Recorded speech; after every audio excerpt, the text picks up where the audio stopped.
नवरंगपुर जिले में बढ़ुची पुष्टिहीन शिशु संख्या प्रशासन दृष्टि केवे उपांत नवरंगपुर जिले में काम देना सरकार पदक्षेप जिले में बढ़ुची अपपुष्टि आक्रांत शिशु संख्या एपरी 8 मास शिशु दृष्टिशक्ति हराई अपपुष्टि कारण जड़े जिले में 5,000 ऊर्ध्व शिशु पुष्टिहीनतार शिकार होता बेले से 681 जन अतिशय कुपोषण शिकार शिशु रही तथ्य सामना आसी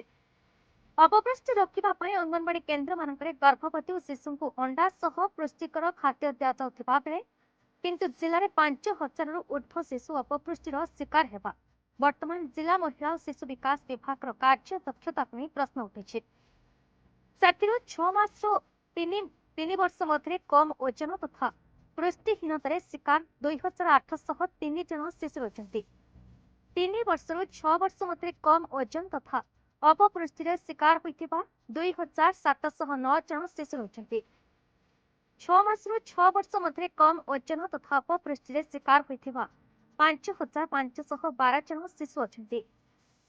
नवरंगपुर जिला रायगढ़ ब्लॉक धनपुर गांव निरंजन गंड 8 मास शिशु लखन गंड पुष्टिहीनतार शिकार हो निजर दृष्टिशक्ति हराई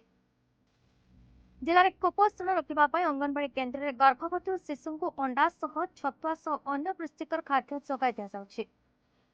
तेबे कहीं जिले में एते संख्यक शिशु कुपोषण शिकार होइछन्ति ताहा चिंतार कारण पलटछि महिला शिशु विकास कार्य दक्षता को नहीं साधारण प्रश्न उठिथिबा बेले योजना नारे बाट मारणा होउथिबा अभियोग होइछि जिले में सचेतनता अभाव आदिवासी अधिष्ठित महिला माने गर्भस्थ अवस्था पुष्टिकर खाद्य न खाई पारंपरिक जाऊ पेज भली खाद्य ग्रहण करुछन्ति पुष्टिकर खाद्य जगाई दिजाउथिले से पसंद करुनांति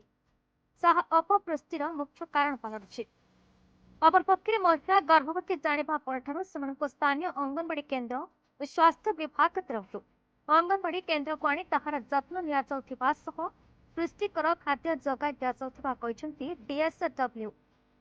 या सह व्यापक सचेतनता करा जाउथिबा कहिसंती किंतु सचेतन करिले मध्ये अनेक समय गर्भवती महिला माने अंगनवाड़ी कर्मी को उपदेश न मानि निज इच्छा अनुसार खाद्य ग्रहण करुथिबा एभली परिस्थिति उपजुथिबा कहिसंती डीएसडब्ल्यू आदिवासी अध्युषित नवरंगपुर जिले में सचेतनतार घोर अभाव एवं गर्भवती आदिवासी महिला माने पुष्टिकर खाद्य न खाई पारंपरिक आदिवासी खाद्य खाइबा कारण जिले में यही परिस्थिति देखा मिली ए दिगरे जिला प्रशासन गुरुतर सह दृष्टि नदेले आगामी दिन में यह विकट रूप नेबार संभावना रही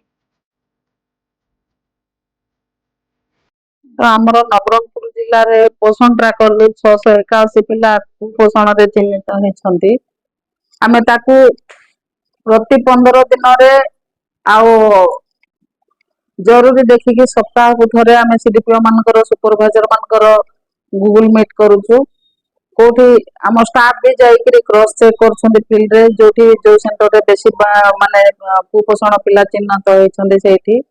एवं आमर सुपरवाइजर सीडीपीओ मान को कुआଯାଇଛି से प्रति सेंटर रो 25% पिलांकर क्रॉस चेक करिवे निजे ओजन उच्चता नेकी आ से हिसाब रे ताकू पोषण ट्राकर रे पकेकी पिलांकर सठिक रिपोर्टटा बाहर करिवे एवं सीडीएम सार को सहित मध्य मु कथा हेछि सार मध्य वर्तमान आज हमर ग्रीवांस रे मो सहित कथा होतले जेति कि हमर कुपोषण पिला अछन्ती जो मानकर माने अति टिके तुरंत जो मानकर इम्प्रूव हो नाही तांकर स्वास्थ्य स्थिति सेमान को एनआरसी जेमती भी पठेवा पई कहिसंती प्रत्येक ब्लॉक रु आमे पाली करिकि पिला मान को एनआरसी पठेबू आ साम पिला मान को पई तो वर्धित छतुआ दिया जाउचे ताकू मध्य प्रत्येक पिला आ सीडीपीओ सुपरवाइजर आशा ए तुरंत आमे तांको स्वास्थ्य स्थिति रो उन्नति आनबा पई चेष्टा करूछु नवरंगपुर संतोष कुमार रिपोर्ट बीई न्यूज ओडिशा।